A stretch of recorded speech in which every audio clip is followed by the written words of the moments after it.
The guy told me that he was playing on his bed and he was like that. Oh shit. What is up? Welcome to Every Single Guitars, where the goal of this channel is to review every single guitar ever made. Today is a exciting day for me. I've always wanted to own this guitar. I've owned this brand before, but I've always wanted to own this style of guitar, and I'll show you what I mean by it. Today I have a 1998 Martin J-40, a J-40, all original, all stock. What I mean by I've always wanted to own this style of Martin was I've always wanted to own a Martin with this style branding of the headstock. The traditional Martin headstock logo, it just says, you know, CF Martin, EST, whatever, but I've always wanted to own one where it said CMF and then the Martin on the down. And I realized that the ones with this design are the ones that are usually the higher end Martins, like the D40. And they also have this really cool looking hexagon. Wait, 1, 2, 3, 4, 5, 6 hexagon shaped inlays. I thought that was very cool. So I've always wanted to own this. And on the price of this, yo, brand new, this is the most expensive acoustic guitar that I've owned to date. This retails for about $4,000, but you know, if it's used, you can get it for a little less. But you know, I'm not really a big supporter on overpriced guitars, especially for Gibsons. I think they're very overpriced. But first time owning a guitar of this expensive, and I could see why this guitar is so expensive. I can see why acoustic guitars that are expensive are priced in that manner. I can understand that now after owning and playing this guitar. So when I got this guitar at first, the original owner, he put on brand new strings and it sounded really good, but I played it so much that the new strings, like the snappiness of the new strings, are completely gone.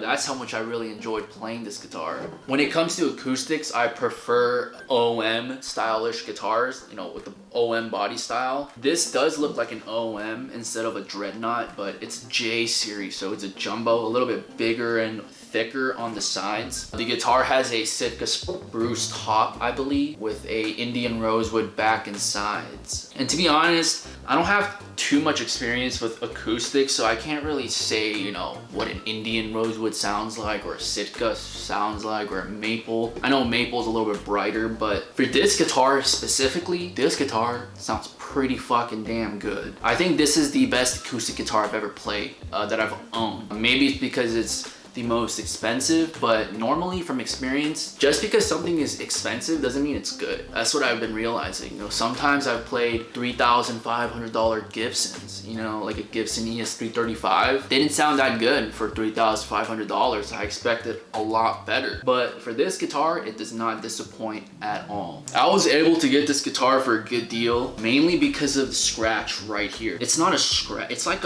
I guess it's a scratch, but it doesn't go through the wood or anything. There's no crackings or anything, but the guy told me that he was playing on his bed and he was like that. Oh shit, that's exactly what happened, but no, that was good. There was no damage. Dude, this is a really well built guitar, by the way. He did that and then it kind of slid on the front, so you can see some superficial scratches. It doesn't go through the wood, there's no cracks or anything, and it's only on this side. The rest of the guitar is all good condition with some minor scratches on the back. But like I said, structurally, dude, this guitar feels fucking solid. I don't get the sense that this will break down. I don't get the sense that this, like, even if I hit it somewhere, I'm confident that it will still be in very good condition, just like what I did right now. I mean, I didn't even hit it that hard. This guitar is very well built. Every part of this guitar just feels of quality. You know, if I hold it here, it's firm here. If I hold it on the neck, it's firm here. The headstock feels fucking well built. It's just solid as fuck. The tuners are original Martin tuners, and they're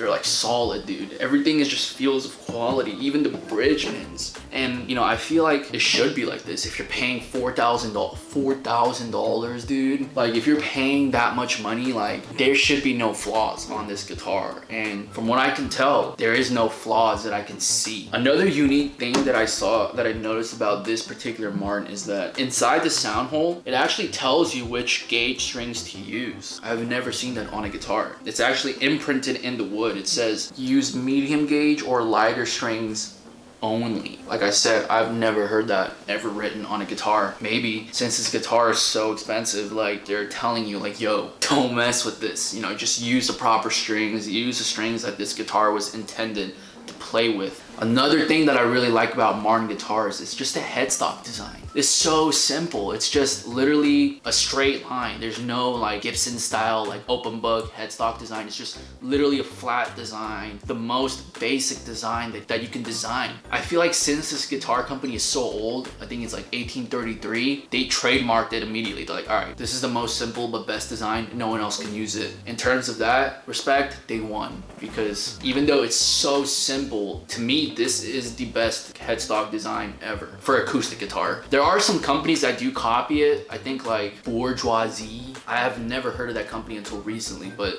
they're like really expensive guitars that look so similar to a Martin, except for the brand logo design. The headstock design is still the same flat one. But let me show you how this guitar sounds, because it sounds very good.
It's my second time bumping into it. But like I said, no visible marks of damage. That's when you know if a guitar is well built. You know, if you can just go like that on an acoustic guitar, hit it on this, and there's no fucking sign of damage.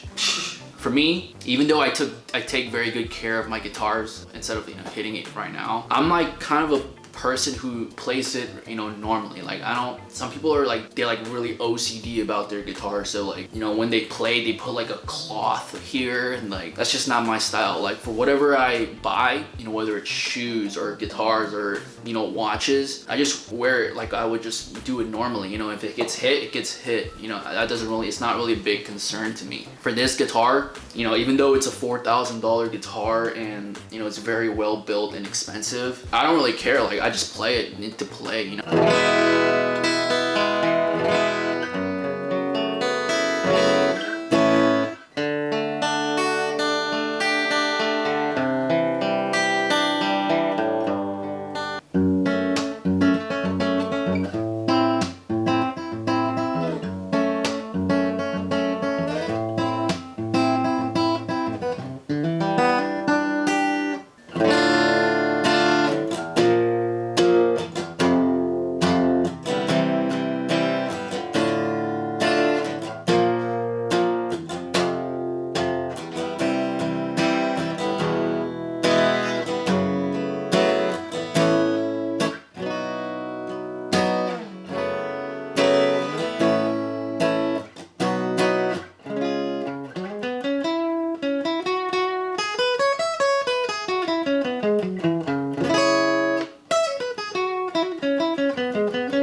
I've played this guitar so much that the strings, I think I need to replace the strings because it's just not the same amount of snappiness. But regardless, it still sounds very good. The neck, I prefer fatter necks, but this is a very slim neck, kind of similar to a Taylor neck, and I really do enjoy this kind of neck now. And it's gotten to the point where for any acoustic guitar that I play, this is the neck that I'll always refer back to as my starting point. I don't know what kind of neck they used, what shape this is, but it's a slimmer side, but regardless, it feels very good.